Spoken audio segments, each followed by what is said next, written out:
અહેમદાબાદ મિત્ર ન્યૂઝની ટોપ 10 ખબરોમાં આપનું હાર્દિક સ્વાગત છે. એલડી એન્જિનિયરિંગ કોલેજની હોસ્ટેલમાં સ્લેબ તૂટ્યો. શહેરની એલડી એન્જિનિયરિંગ કોલેજની હોસ્ટેલમાં રાત્રે સ્લેબ ધરાશાયી થવાની ઘટના બની હતી. હોસ્ટેલના બ્લોક નંબર બીના એક રૂમમાં છતની સ્લેબનો એક ભાગ અચાનક તૂટી પડ્યો હતો. આ ઘટનામાં એક વિદ્યાર્થીને ઈજા પહોંચી હતી. ઈજાગ્રસ્ત વિદ્યાર્થીને તાત્કાલિક સારવાર માટે હોસ્પિટલ ખાતે ખસેડવામાં આવ્યો. આ હોસ્ટેલની બિલ્ડિંગ જર્જરિત હોવાનો એનએસયુઆઈએ આક્ષેપ કર્યો છે.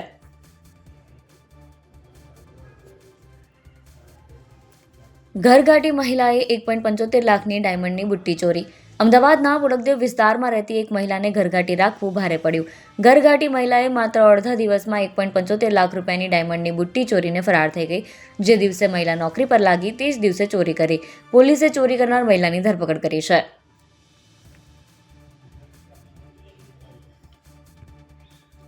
બીના મોદીને ભાજપના ઉમેદવારે 25 થી 50 લાખ રૂપિયાની ઓફર કરી. ગુજરાતમાં સ્થાનિક સ્વરાજ્યની ચૂંટણીઓમાં ઉમેદવારો પોતાની જીત માટે ફોર્મ ભરીને જોરશોરથી પ્રચાર કરી રહ્યા છે. ત્યારે ઉમેદવારી ફોર્મ પાછું ખેંચવા માટે થઈને ભાજપના ઉમેદવારો કોંગ્રેસના ઉમેદવારોને લાલચ આપી રહ્યા હોવાનો આક્ષેપ લાગ્યો છે. અમદાવાદના રામોલ હાથીજણ વોર્ડના ભાજપના ઉમેદવાર મૌલિક પટેલ દ્વારા ફોર્મ પાછું ખેંચી લેવા 25 થી 50 લાખ રૂપિયા આપવા સુધીની ઓફર કરવામાં આવી હોવાનો આક્ષેપ કોંગ્રેસના ઉમેદવાર બીનાબેન મોદીએ કર્યો છે. જોકે ભાજપના ઉમેદવાર મૌલિક પટેલે આ પ્રકારની કોઈ ઓફર ન કરી હોવાનો દાવો કર્યો છે.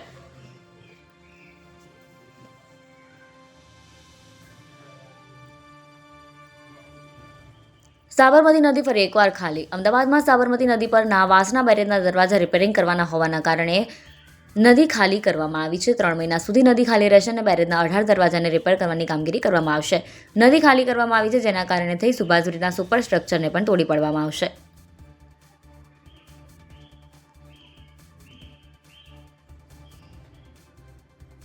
નિકોલના ટેબલી ગામમાં બંધ મકાનમાંથી વિદેશી દારૂ બિયરનો જથ્થો જપ્ત. સ્થાનિક સ્વરાજ્યની ચૂંટણીને લઈને દારૂ સહિતની વસ્તુઓની હેરફેર થતી હોય છે. ત્યારે પોલીસ કમિશનરની પીસીબીની ટીમે પૂર્વ વિસ્તારમાં નિકોલ પોલીસ સ્ટેશન વિસ્તારમાંથી દારૂ બિયરનો જથ્થો ઝડપી પાડ્યો છે. નિકોલ વિસ્તારમાં કઠવાડા નજીક આવેલ ટેબલી ગામમાં મકાનમાંથી 1231 વિદેશી દારૂની બોટલોનો જથ્થો ઝડપી પાડ્યો હતો. માતા અને પુત્રએ ભેગા મળી ગામના બંધ મકાનમાં વિદેશી દારૂનો જથ્થો લાવીને મૂકી રાખ્યો હતો અને અલગ અલગ વ્યક્તિઓને આપવાનો હતો. પોલીસે કઠવાડા ગામમાં રહેતી મહિલા અને તેના પુત્ર વિરુદ્ધ ગુનો નોંધી કાર્યવાહી કરી છે.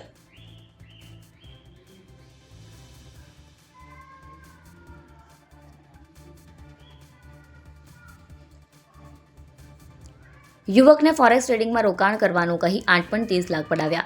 શહેરના નરોડામાં રહેતા ચાર્ટર્ડ એકાઉન્ટન્ટે ફોરેક્સ ટ્રેડિંગમાં ઇન્વેસ્ટમેન્ટ કરવા જતાં 8.30 લાખ રૂપિયા ગુમાવ્યા. ગઠિયાઓએ યુવકને વિશ્વાસમાં લઈને વધુ નફો આપવાની લાલચ આપી 8.30 લાખ રૂપિયાનું રોકાણ કરાવ્યું, જેની સામે મૂડી કે નફાની રકમ પરત નહોતી આપી. જેથી યુવકે સાયબર ક્રાઇમમાં ફરિયાદ નોંધાવતા પોલીસે તપાસ શરૂ કરી છે.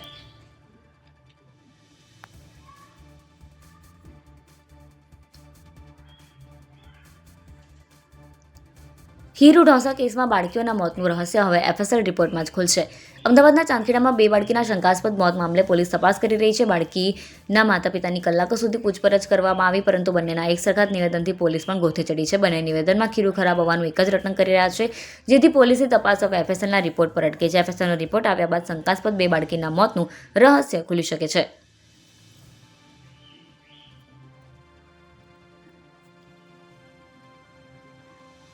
પ્રોફેસરે વિદ્યાર્થીની પાસે અયોગ્ય માંગણીઓ કરી ચેમ્બરમાં આવવા દબાણ કરતો. મોડાસા ટાઉન પોલીસ સ્ટેશનમાં નોંધાયેલી ફરિયાદના મામલે જામીન મેળવવા માટે એક પ્રોફેસરે કરેલી અરજી હાઈકોર્ટે રદ કરી છે. આરોપી કોલેજનો પ્રોફેસર છે અને તેના પર જાતીય સતામણીના વોટ્સએપ પર અયોગ્ય સંદેશા મોકલવા અને વિદ્યાર્થીની જોડેથી અયોગ્ય જાતીય માંગણી કરવાનો આક્ષેપ છે. હાઈકોર્ટે આદેશમાં રેકોર્ડ પરના દસ્તાવેજો તેમજ કલમ 183 હેઠળ પીડિતાના નિવેદન સહિત ચાર્જશીટનો ઉલ્લેખ કર્યો હતો અને નોંધ્યું હતું કે કોર્ટ જામીન આપવા માટે તૈયાર નથી, કેમ કે આ ગુનો ખૂબ જ ગંભીર છે.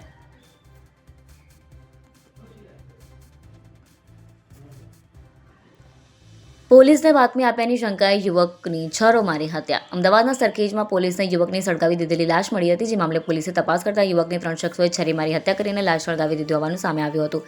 મૃતક પોલીસનો બાતમીદાર હતો અને આરોપીની બાતમી આપી હોવાની શંકાએ યુવકની હત્યા કરવામાં આવી હતી. પોલીસે આ હત્યા મામલે 3 આરોપીની ધરપકડ કરી છે.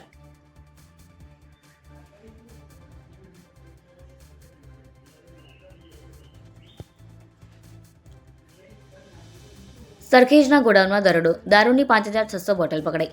સાણંદ સરખેજ હાઈવે પર સાગર હોટેલ પાછળ સહયોગ એસ્ટેટના ગોડાઉન નંબર 7માં Gujarat good service transport company છે ત્યાં મુંબઈના વસઈથી આવેલ પીપમાં કેમિકલની આડમાં દારૂનો જથ્થો લવાયો હોવાની બાતમી સરખેજ પીઆઈ LL ચાવડાને મળી હતી, જેના આધારે તેમણે ટીમ સાથે ગોડાઉનમાં દરોડો પાડી 8 પીપ પકડ્યા, જેમાંથી 10 લાખનો દારૂ મળી આવ્યો હતો.